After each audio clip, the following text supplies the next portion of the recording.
asifiwe.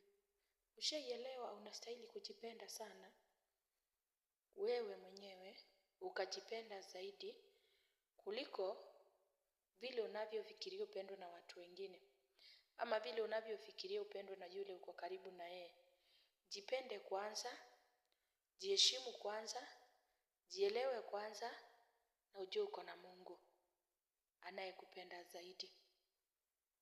Maana wengi hupotea, wengi hupatwa na stress, maana wanataka wapendwe na watu. Lakini nataka kukwambia jipende na upendwe na Mungu, maana Mungu ndiye ana dhamana zaidi kwako. Mungu ndiye anakuelewa na ndanielewa alikuumba kwa nini. Nimesema hivyo kwa nini? Wengi wanajiua kosi uliye naye amekutesa, akupendi na unampenda.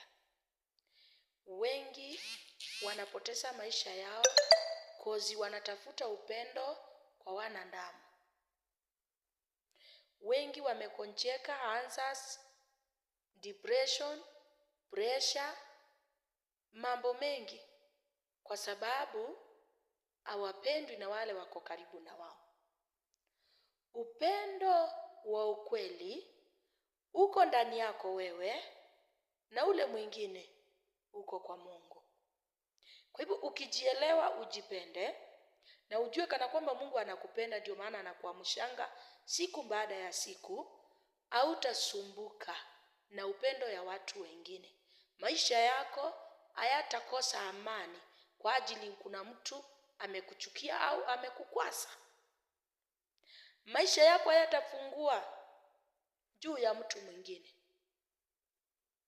Utakuwa mwenye amani, utakuwa mtu stress free, utaishi maisha ambayo hayana uchungu kwa maana umejielewa. Nataka tujielewe hivyo, maana tukijielewa hivyo maisha itakuwa mzuri. Alikana kwamba Mungu anakupenda. Kwa hivyo wakikuchukia, jipende. Wakikudharau, jipende. Wakikushusha, jipende. Wakikutenga, jipende.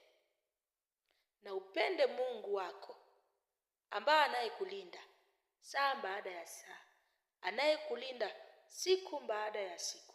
Huyo tu Yesu Kristo mheshimu, maana ndiye ana dhamana yako sana. Mwanadamu atakupenda kozi kuna kitu anakula kwako, na kishiki kama akipati ana upendo na